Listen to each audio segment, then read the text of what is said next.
Algum de vocês entendeu o voto do Dias Toffoli? O cara levou um dia inteiro para votar. Nem os ministros do Supremo entenderam o que ele tinha decidido. Precisou ainda depois ter uma nota escrita explicando o voto dele. Ninguém entendeu. Mas eu dei uma fuçada e eu vou explicar para você. Vem comigo.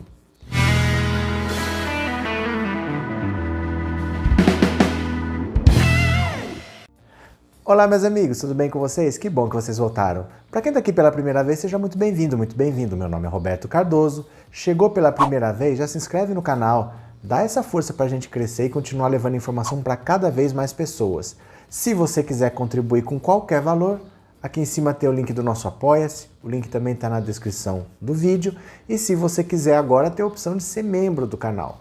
Se você quiser ser membro do canal, você vai pagar uma taxinha de R$ 7,99 por mês e eu vou fazer lives exclusivas para os membros. Eu vou fazer lives normais para todo mundo, mas vou fazer alguma para poucas pessoas mesmo para poder conversar. Então você querendo ser membro do canal, daqui a pouco eu vou começar a fazer live exclusiva para membros.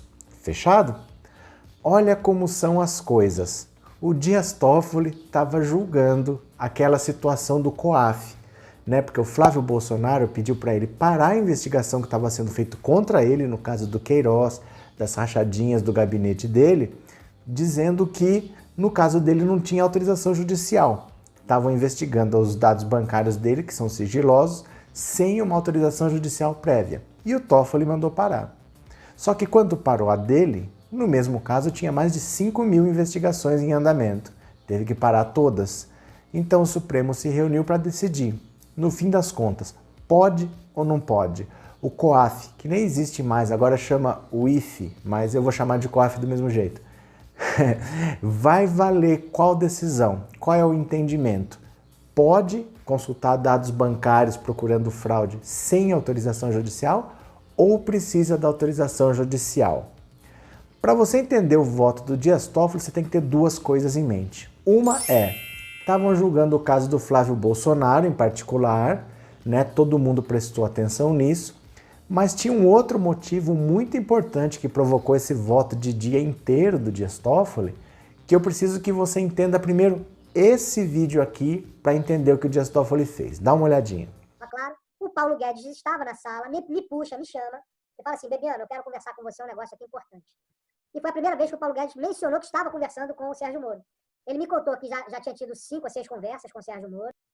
E foi a primeira vez que o Paulo Guedes mencionou que estava conversando com o Sérgio Moro. Ele me contou que já tinha tido 5 a 6 conversas com o Sérgio Moro. Nesse vídeo a gente viu o Bebiano confessando, contando pra gente que o Sérgio Moro, antes da eleição, já estava negociando a vaga de ministro da Justiça.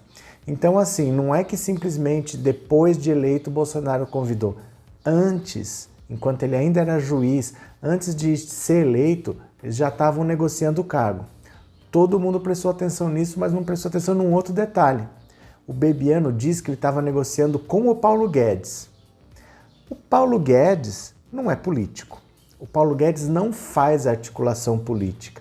Então por que o Sérgio Moro estava negociando com o Paulo Guedes e não de alguém da campanha? Não com o próprio Bebiano, não com o Bolsonaro. Por que ele estava negociando com o Paulo Guedes? Esse é o detalhe que a gente tem que saber. Sabe o que eles estavam discutindo? O COAF. O Sérgio Moro queria ficar com o COAF que estava debaixo da asa do Ministério da Economia. Eu não sei se vocês lembram que esse era um assunto do começo do governo. Não se sabia onde o COAF ia ficar, porque ele era do Ministério da Economia, mas o Moro queria porque queria puxar o COAF para o Ministério da Justiça. No fim acabou ficando com nenhum dos dois, ficou com o Banco Central. Mas ele estava discutindo isso. E aí eu quero que vocês lembrem de uma outra coisa. Do Gilmar Mendes falar que a prisão preventiva era usada como um instrumento de tortura da Lava Jato. Vocês lembram do Gilmar Mendes fazer isso? Estava se usando prisão preventiva como um instrumento de tortura. Não há outra palavra, tortura. Assim o Gilmar Mendes falou. Eu vou explicar mais ou menos o que isso quer dizer. Vou te dar um exemplo. Vamos dizer assim, eu sou o Sérgio Moro, Deus me livre, eu sou o Sérgio Moro e você é uma pessoa muito, muito, muito rica, de uma dessas empresas aí que estavam sendo investigadas. O que eu, Sérgio Moro, fazia?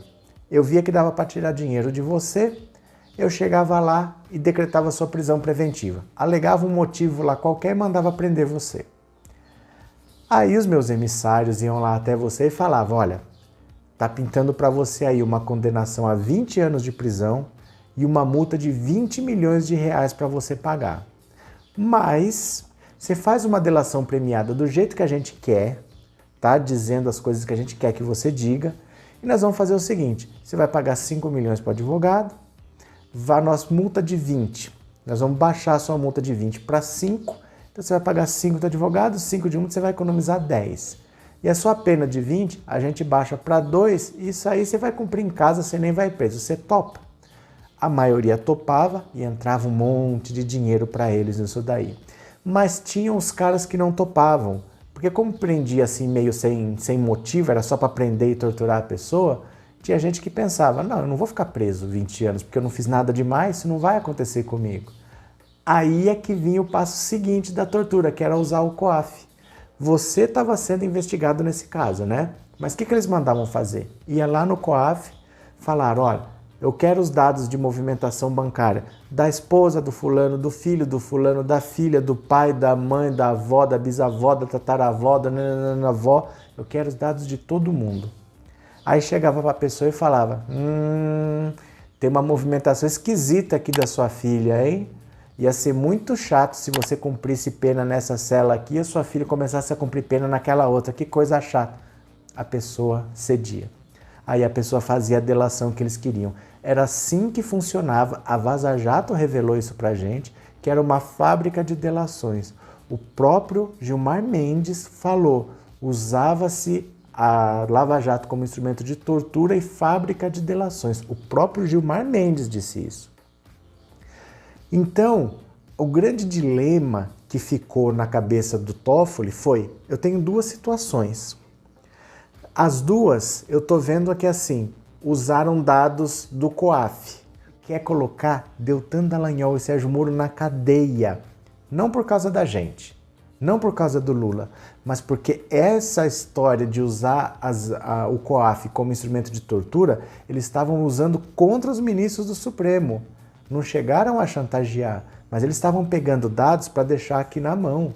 Eles foram até o Ministério Público da Suíça para procurar conta na Suíça do Gilmar Mendes, do Dias Toffoli, até dos outros ministros que são os amigos, Carmen Lúcia, Fachin, Ahá-Ru-Ru, Fachin é nosso, Fux, em Fux Trust, até nesses que eram amigos eles estavam investigando, porque assim, enquanto vota do jeito que a gente quer é amigo, mas se deixar de votar, vai estar aqui na nossa mão. Então eles estavam usando o COAF para pegar dados de todo mundo, pessoas que não estavam sendo investigadas, pessoas que não tinham nada que justificasse uma investigação e ministros do Supremo. Não pode um procurador de primeira instância e um juiz de primeira instância ficar sem autorização judicial, porque não poderia aparecer em lugar nenhum, né? Investigar ministros do Supremo. E é isso que o Toffoli não aceita. Sérgio Moro e Deltan Dallagnol estavam ilegalmente, secretamente, investigando os próprios ministros do Supremo.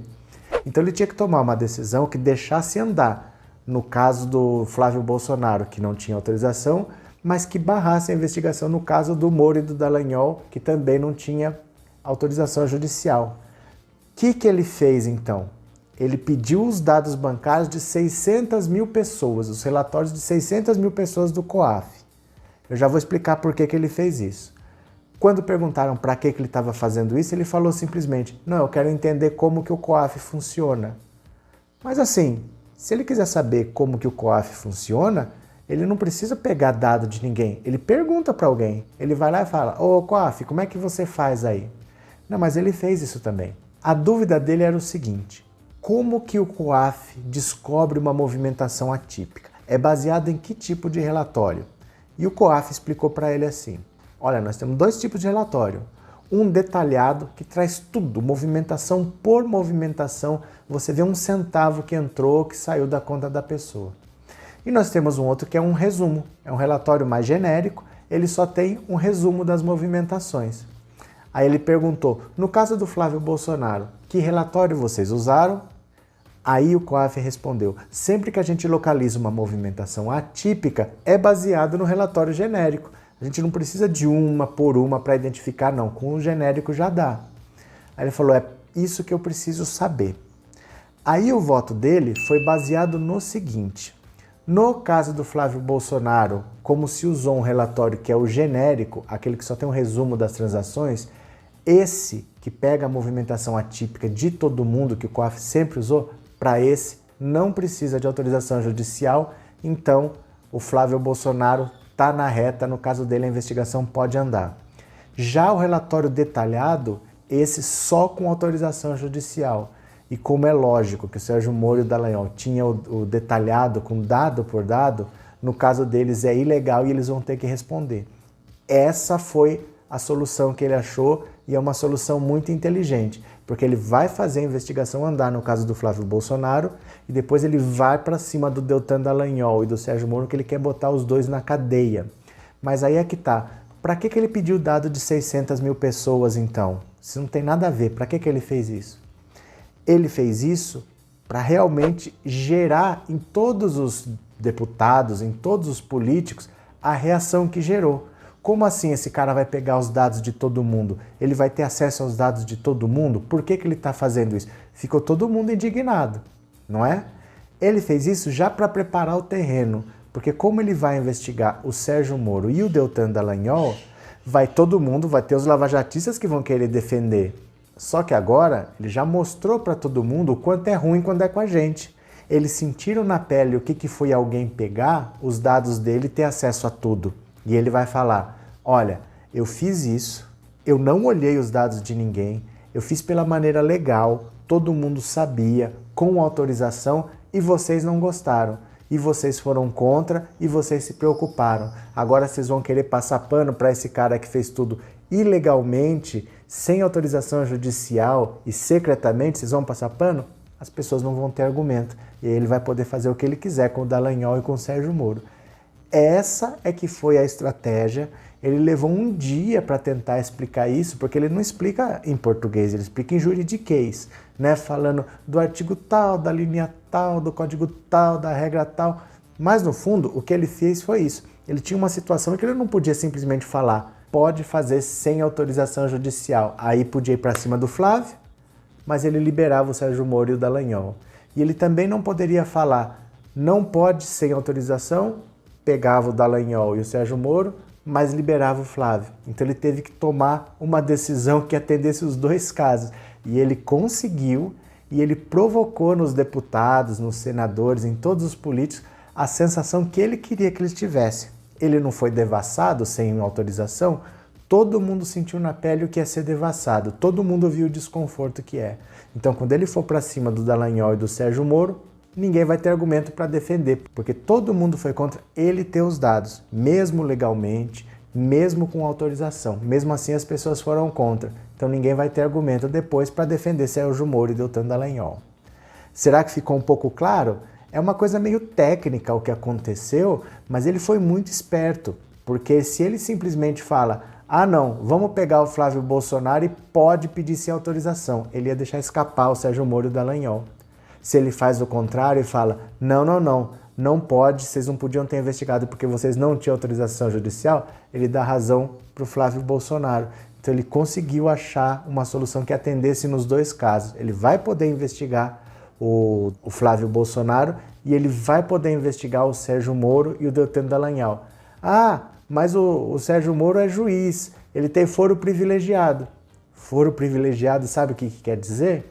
Que você não responde com qualquer juizinho. Quem vai te julgar quem é? O próprio Supremo. Então vai ser direto com o próprio Dias Toffoli mesmo, não vai ter por onde correr. O foro privilegiado quer dizer Dias Toffoli e Sérgio Moro aqui na frente respondendo para ele. Ficou explicado? Era isso. De novo, se você quiser ser membro do canal, você clica no botãozinho aqui embaixo, você se torna membro por R$ 7,99 por mês e eu vou fazer as lives normais que eu sempre faço, mas vou fazer lives só para membros para a gente ter mais condição de bater papo. Valeu, um grande abraço e eu já fui!